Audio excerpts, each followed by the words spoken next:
का अनमोल तोहफा, ये ममता का सागर, मोहब्बत का दरिया है। हर नस्ल हर देश पर कर्ज इसका बनाया गया, त्याग को फर्ज इसका। मगर इसकी दुनिया ने कीमत न जानी, मगर इसकी दुनिया ने कीमत न जानी। अजब दास्तां है, अजब है कहानी।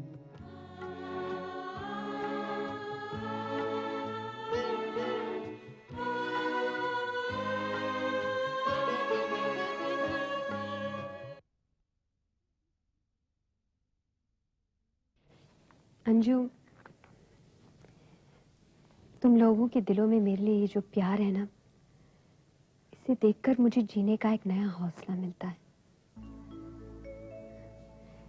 जब भी मैं उदासी से घिर जाती हूँ, जब मैं अपने आप को कमजोर समझने लगती हूँ ना, तो मैं तुम लोगों की तरफ देखती हूँ और फिर मैं सोचती हूँ कि मैं तो अकेली हूं ही नहीं, मेरे इतने सारे हाथ हैं। और फिर वो टूटी हुई आशाएं जुड़ जाती हैं, वो खोई हुई शक्ति वापस आ जाती है और फिर मैं एक बार फिर शक्तिशाली बन जाती हूँ। तुम लोग मुझे दीपक समझती हो ना, तो इस दीपक का ईंधन तो तुम लोग हो। ये अगर दीपक जल रहा है तो तुम लोगों की वजह से जल रहा है। प्रगति, मैंने भगवान से मन्नत मानी थी कि मैं तुम्हें लेकर मंदिर जाऊंगी। भगवान ने मेरी विनती की तो लाज रख ली। अब मुझे भगवान को दिया हुआ वचन पूरा करना है। तुम्हें साथ लेकर जाना है उनके पास। इसका मतलब है कि मुझे मंदिर आना पड़ेगा? हाँ, तुम्हें मंदिर जाने के लिए थोड़ा समय तो निकलना ही पड़ेगा। वैसे मैं तो मानती हूँ कि कर्म ही ईश्वर होता है और ये भी मानती हूँ कि ईश्वर इंसान में होता है, इसलिए मंदिर जाने की आवश्यकता तो है ही नहीं। प्रगति, मंदिर जाने की भी आवश्यकता है। भगवान जब अपने भक्तों को सामने देखता है, उनकी पीड़ा को सुनता है, तो उसका भी हृदय भर आता है और वो प्रार्थनाओं को स्वीकार कर लेता है। हाँ, उसकी दया का सागर जोश में आ जाता है अपने भक्तों को अपने सामने पाकर। इसका मतलब है कि मुझे मंदिर जाना ही पड़ेगा। ठीक है, कब चलना चाहती हो तुम? तुम बताओ, कब चलना चाहते हो? नेक काम में देरी क्या, अभी चलते? हाँ, सच सच। ये ऑफिस के काम तो होते ही रहेंगे, ये सबसे जरूरी काम। चलो चलो।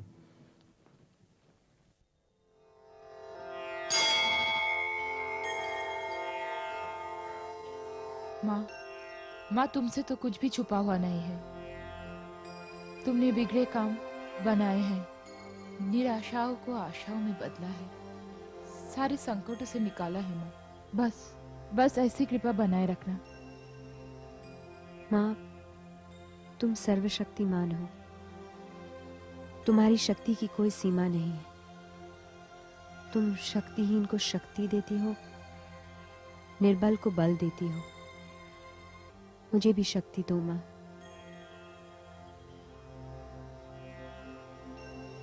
चल अंशु।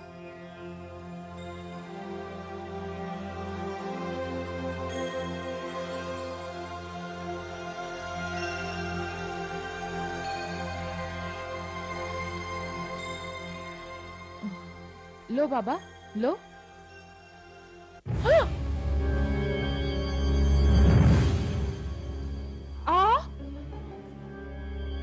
हाथ क्यों रोक लिया बेटी? मुझे भीख दो बेटी, मुझे भीख दो। मैं 2 दिन से भूखा हूँ बेटी।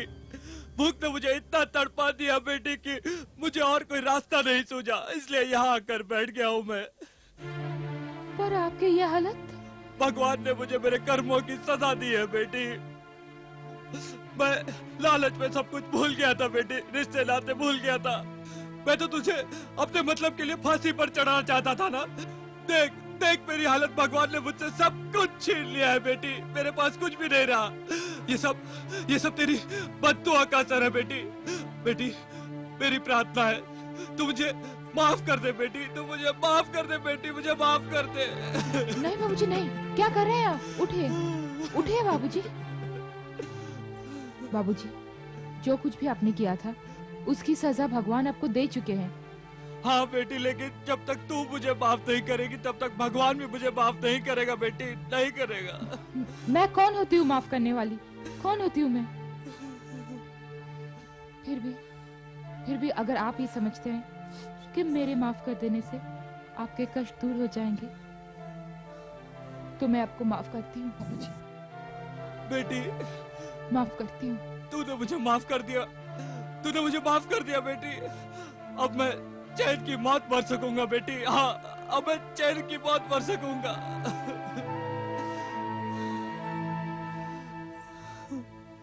नहीं बाबूजी, मैं आपको जाने नहीं दूंगी, आप मेरे साथ चलिए।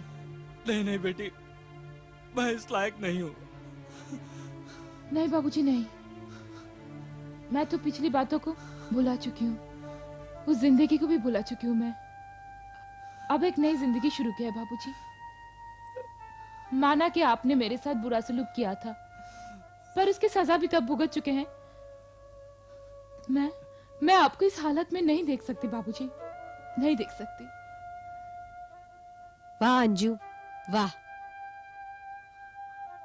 बेटी मैंने सुना था जिसका कोई नहीं होता उसका भगवान होता है, लेकिन तुम जिस तरह से अंजू की जिंदगी में आई हो और उसकी जिंदगी बदल दी, उससे तो यह साबित होता है कि भगवान खुद तुम्हारे रूप में आया है। हाँ, तुम जैसे लोगों पर दया करना तो मजलूमों पर जुल्म ढाने के बराबर है। एक मजबूर और मासूम लड़की अपने माता पिता का घर छोड़कर तुम्हारे घर आई थी बहू बनकर, लेकिन तुमने उसके साथ क्या सुलूक किया? तुमने उस निर्दोष को उसके सुहाग की दुहाई देकर उसके पति के किए हुए खून का इल्जाम अपने सर लेने पर मजबूर किया। ये तो इस औरत की पवित्रता थी कि इसने हंसते हंसते ये इल्जाम अपने सर ले लिया। इसने 7 साल की जेल की सजा भी काटी अपना कर्तव्य समझकर, और 7 साल की सजा के बाद जब वो घर वापस लौटी तो उसे गले लगाने के बजाय तुमने उसे धक्के मारकर घर से निकाल दिया। जो सजा तुम्हें आज मिल रही है ना, तुम इसके हकदार हो। ये तो सबक है उन लोगों के लिए जो अपने बहुओं को मारते हैं, जलाते हैं, उन पर अत्याचार करते हैं। किसी को तुम पर दया नहीं आनी चाहिए, लेकिन मैं अंजू को नहीं रोकूंगी, क्योंकि भगवान ने इसकी अच्छाई, इसकी सच्चाई के बदले में इसकी जान बख्श दी है। एक नजर तुम अपने ऊपर डालो और एक नजर तुम इस देवी पर डालो जिसने तुम्हारे सारे अत्याचारों को भुलाकर तुम्हें माफ कर दिया। तुम्हारे लिए इससे बड़ी सजा और क्या हो सकती है कि पूरी जिंदगी तुम इसकी तरफ सर उठाकर भी नहीं देख पाओगे शर्म की वजह से। अंजू, आज तूने यह साबित कर दिया है कि तू एक पतिव्रता स्त्री है। ये भगवान का घर है और ये भगवान का मुजरिम है, और इसे माफ करना भगवान की मर्जी है, इसलिए मैं तुम्हें नहीं रोकूंगी।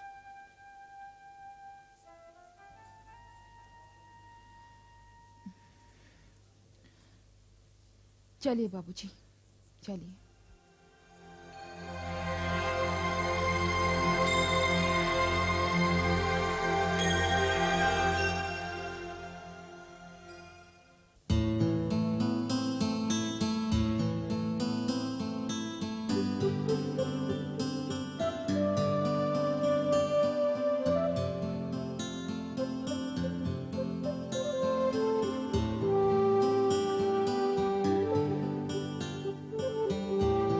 बेटे, अजीत बेटे। माँ तुम? हाँ मैं। कहाँ खोया हुआ था तू? मैं तो कहीं नहीं खोया हुआ था माँ, बल्कि मैं तुम्हारी उस बात पर गौर कर रहा था जो तुम अक्सर कहा करती हो। जरा मैं भी तो सुनूं, क्या बात है वो? अरे माँ, हर रोज तो तुम कहती रहती हो कि आज की जनरेशन बड़ी कंफ्यूज्ड है, वो अपनी संस्कृति, अपनी परंपराओं को भुला बैठी है और उस पर वेस्टर्न कल्चर का काफी असर हो गया है ना? तो क्या झूठ कहा मैंने? कितना फर्क आ गया है। एक वो लोग थे अपने कल्चर, अपनी संस्कृति को मानने वाले, अपनी परंपराओं को अपनी अमानत समझने वाले, धर्म का पालन करने वाले, अपने रिश्तेदारों के दुख सुख में काम आने वाले, अपनी मान मर्यादा पे मिट जाने वाले, अपनी बात की धनी, अपनी बात पे अडिग रहने वाले। लेकिन एक ये लोग हैं, ना अपने धर्म के बारे में विश्वास रखते हैं, ना अपने कल्चर पे, ना अपनी संस्कृति पे, बस एक वेस्टर्न कल्चर में डूबे हुए। माँ, मैं तुम्हारी इन तमाम बातों से 100% सहमत था, लेकिन कल तक। क्या? कल तक सहमत था और आज नहीं? आज इसलिए नहीं माँ, क्योंकि कल मैंने एक लड़की को देखा। क्या? लड़की को? हाँ माँ, वो बिल्कुल वैसी ही है जैसी तुम हो। वही तेज है उसके चेहरे पे, वही अंदाज है उसके बात करने का, वही तेवर है उसके। वो ये अच्छी तरह जानती है कि औरत के अधिकार क्या होते हैं। वो ये भी जानती है कि अपने अधिकारों के लिए किस तरह लड़ा जाता है। उसे देखकर और उसकी बातें सुनकर मेरे दिल में उसके लिए एक इज्जत पैदा हो गई है। मैंने उसमें भगवती और चंडी दोनों के रूप एक साथ देखे। ऐसी कौन सी लड़की है जिसमें तूने देवी और चंडी को एक साथ देख लिया? माँ, मैं सिर्फ उसे एक बार मिला हूं और उसने मुझे इतना इम्प्रेस किया है कि मैं उसके बारे में तफसील से जानना चाहती हूँ। माँ, अभी तक तो मैं उसके बारे में ठीक तरीके से कुछ जानता भी नहीं। नाम क्या है उसका? उसका नाम है प्रगति श्रीवास्तव। बहुत सुंदर नाम है। वो भी बहुत बहुत सुंदर है माँ। अगली बार कब मिल रहा है उससे? बहुत जल्द। जब उसे मिलेगा ना तो मेरे पास जरूर लाना, मैं उससे मिलना चाहती हूँ। मैं कोशिश करूंगा। कोशिश नहीं, जरूर लेके आना। अच्छा माँ। प्रगति श्रीवास्तव।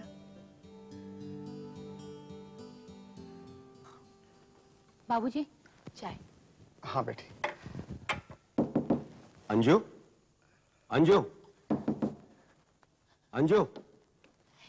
क्या बात है? अरे यही तो बात पूछने आया हूँ कि तुम आज फैक्ट्री में क्यों नहीं आए? ओह, आज मैं आऊंगी भी नहीं। क्यों? क्या हुआ तुम्हें? मुझे कुछ नहीं हुआ, आज बाबूजी आए हैं। बाबूजी? तुम्हारे बाबूजी?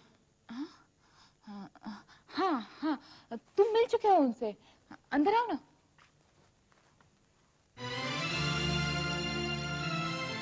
ये तो हाँ आनंद, ये मेरे ससुर हैं।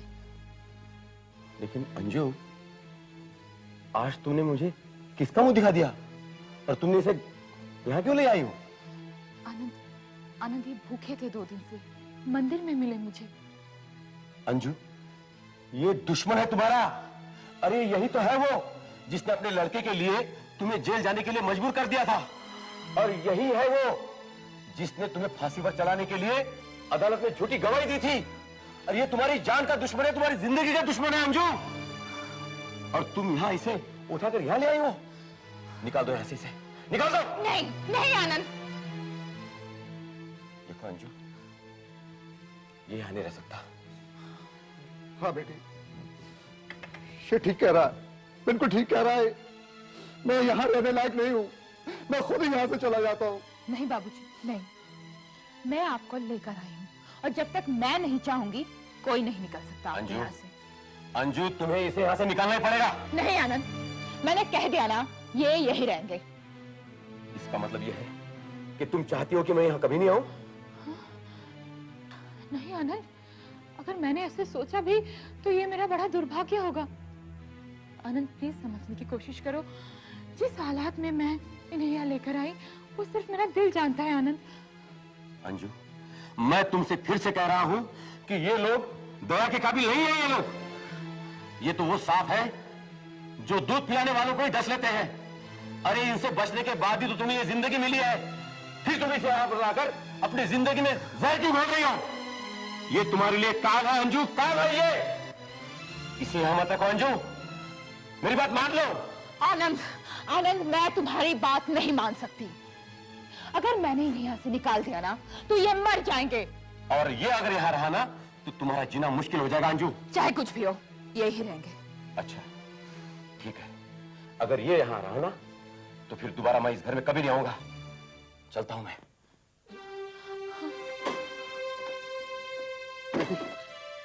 बेटी, बेटी, ये क्या किया तूने? मैं नहीं जानता उसका तेरा क्या रिश्ता है बेटी, लेकिन जिस अधिकार से वो तुझसे बात कर रहा था उससे तो ऐसा लगता है कि तुझे उसकी जरूरत है। हाँ, मुझे उसकी जरूरत है और जिंदगी भर रहेगी।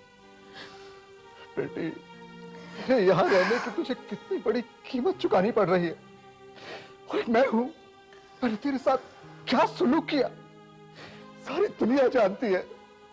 मैं किसी की नजरों में माफी के काबिल नहीं हूं बेटी, माफी के काबिल नहीं हूं। नहीं बाबूजी, मेरी नजर में आप माफी के काबिल हैं। आप चिंता मत कीजिए, आप यहीं रहेंगे, यहीं रहेंगे आप।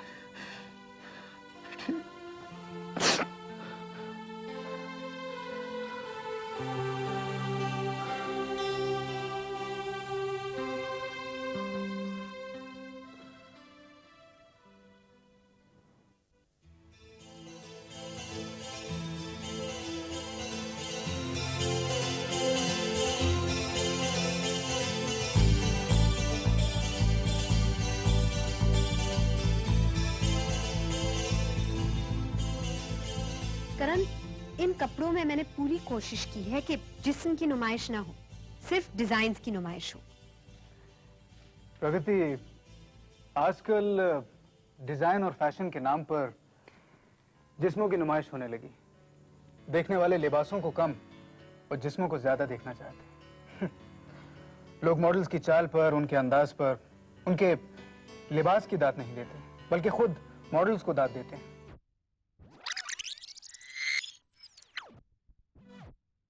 यहीं रहेंगे आप।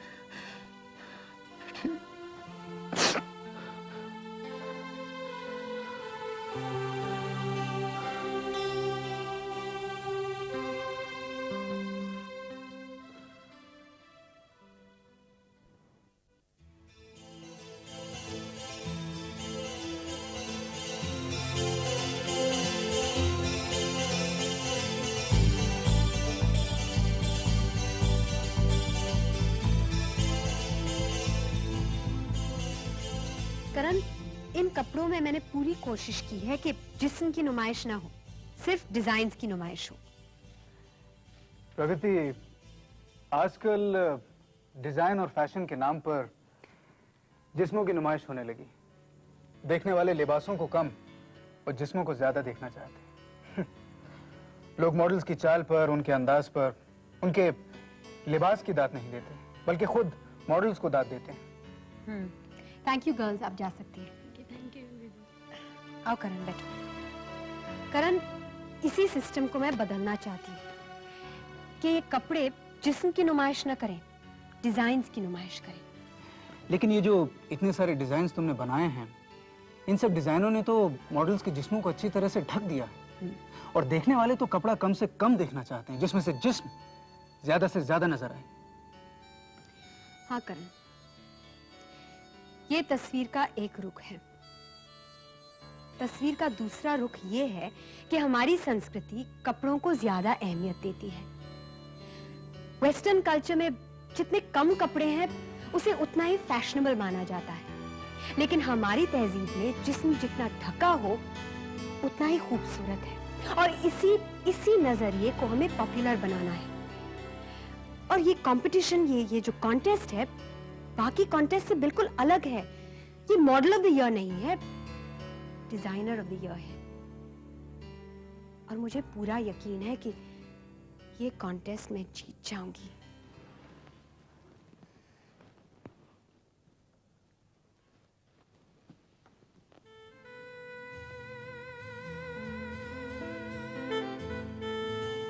कोई विनोद, कमाल के डिजाइन से।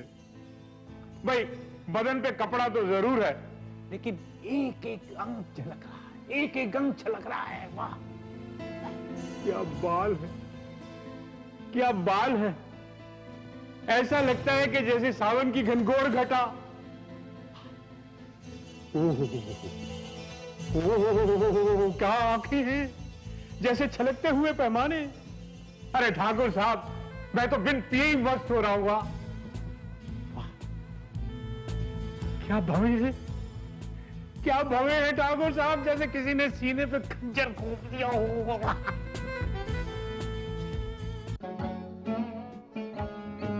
ये चाहत की मूरत वफा की निशानी,